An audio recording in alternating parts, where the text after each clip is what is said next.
Everywhere we turn, people are arguing with each other over politics, over relationships, over money, and it seems like some people just literally want to be a Karen. And the worst part, as hard as you try to be reasonable with people, they just seem to not get it. In 2013, I published a 300-page peer-reviewed book that was the product of 4 years of intensive research on the topic of argumentation, and I've come to realize that the only way to have people actually listen to you and do what you want them to do is, ironically, by ditching the concepts of right and wrong. In fact, I'm going to share with you a groundbreaking approach that turns traditional argumentation on its head, promising not just to make your conversations more effective, but to transform how you relate to others entirely. Now, before you jump all over me here to tell me how wrong I am, let's take the following example to fully understand what I mean. Imagine someone is walking down the street, minding their own business, but another person close by is secretly stalking them, plotting and planning to jump this person and rob them.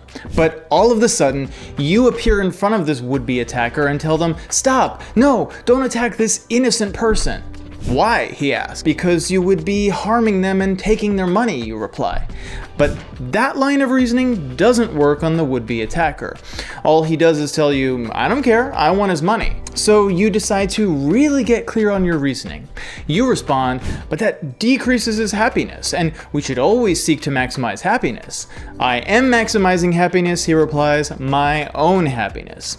"Okay, but he has rights to his property and safety," you say. And before you know it, the would-be attacker has just ignored you and gone on with the attack. But why doesn't this way of communicating work against the attacker? And how would you communicate in a situation like this? Well, it's kind of ironic that I told you the solution is to throw away the concepts of right and wrong, because the academic text I published set out to prove that morality and the concept of value more broadly is objective and not based only on opinion. And I still believe that.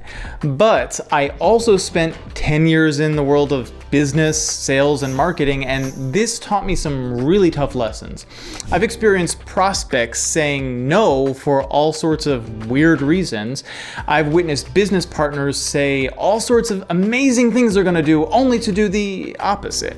And I've experienced telling employees one thing and having them do another, often for what seemed to be bizarre reasons. People are crazy, right? But through all those experiences, I started to recognize that there are two key communication styles, and that ignorance of these communication styles is the number one reason most of us fail to get the results we're looking for in our business, our careers, and our relationships. And those two communication styles are debate and discourse. First, let's understand what I mean by debate. Classic examples of popular figures who use this communication style very publicly and very often include people such as Ben Shapiro and Jordan Peterson on one side, and others such as Richard Dawkins and Alex O'Connor on the other side.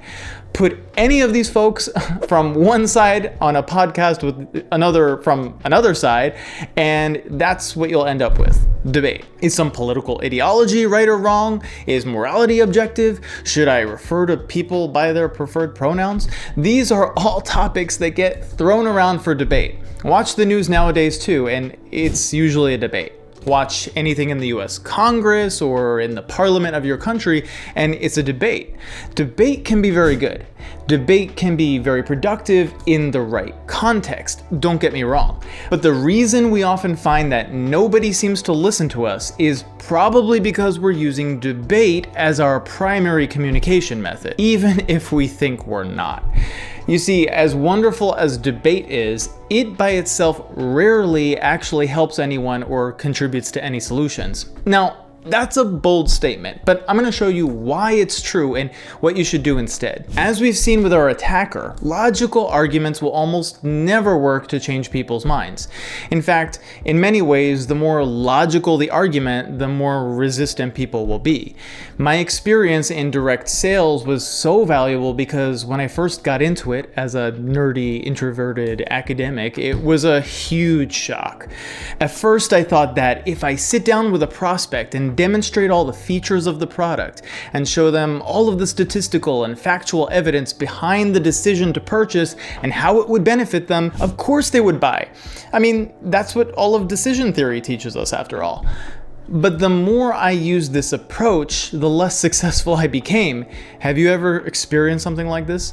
Well, what I started to realize from experience, and what I would later become fascinated with academically as well, was the simple fact that people do not typically think or act rationally. And if you don't believe me, go study neuroeconomics. That's why if we really want to have people take action and take the actions we want them to take, we have to stop using debate, seemingly paradoxically let go of what we think is right and wrong, and start using the second communication style instead, which is discourse.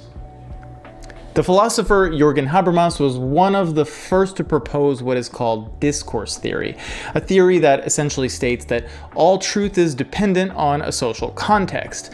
While I disagree with a lot of his theory here, the ethics he proposes has huge implications for how we can actually create better outcomes with people. Let's go back to the admittedly extreme example with the attacker and the victim to show how Habermas's approach would work in the real world.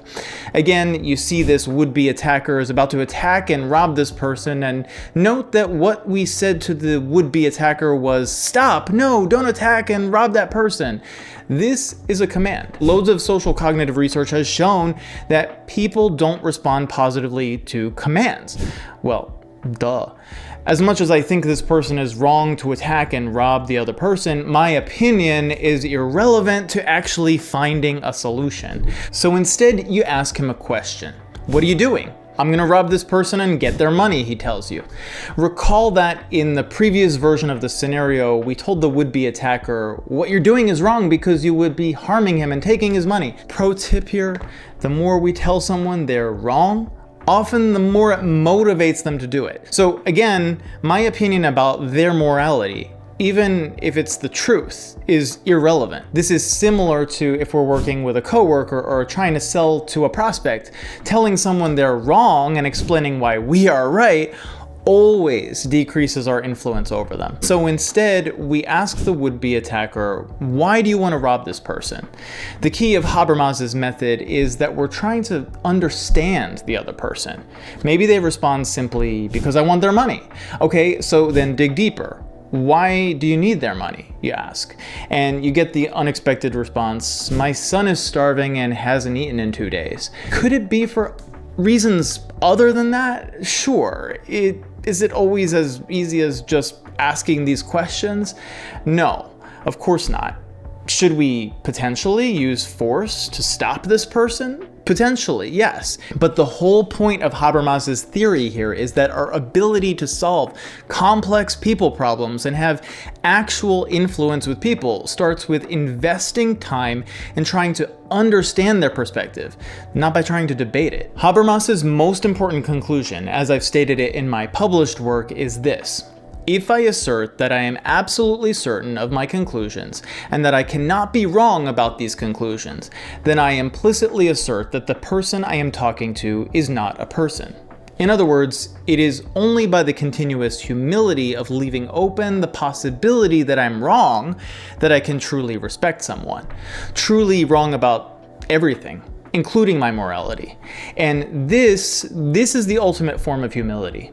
So then, why doesn't debate work as a communication strategy? After all, the goal of debate, and it's a very noble goal, is to find truth. It's because, interestingly, the very goal of finding truth ends up being the problem. In many cases, the goal of seeking truth is actually a roadblock to influencing people and finding solutions.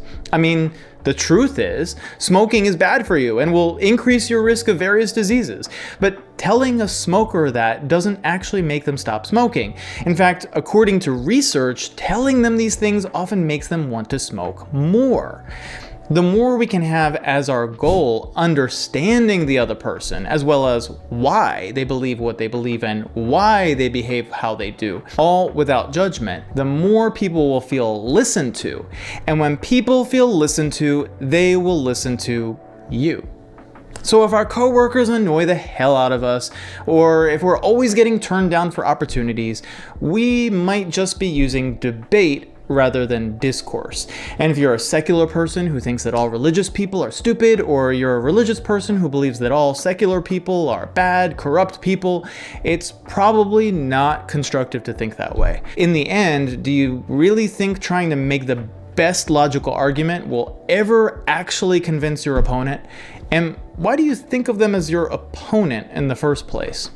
The late psychologist Marshall Rosenberg, as well as a whole host of professionals in various fields, have used a form of Habermas's communication technique called nonviolent communication, or NVC for short, for resolving everything from legal disputes to gang violence. And of course, it's not easy to implement, but if we want to be the kind of person who leaves a positive legacy on the world, then we should learn it. Marshall Rosenberg, the inventor of NVC and also a Jewish person, experienced anti-Semitism from a taxi driver while he was in the back seat. Not knowing Rosenberg was Jewish, he complained and complained about Jewish people using all sorts of slurs. Rosenberg states that he actually had to hold himself back from assaulting the driver, but then he took a deep breath and focused on trying to understand the driver instead of judging him. They ended up having a productive conversation, which left the driver questioning his original attitude toward Jewish people. Taking an action like this instead of the alternative is incredibly difficult. But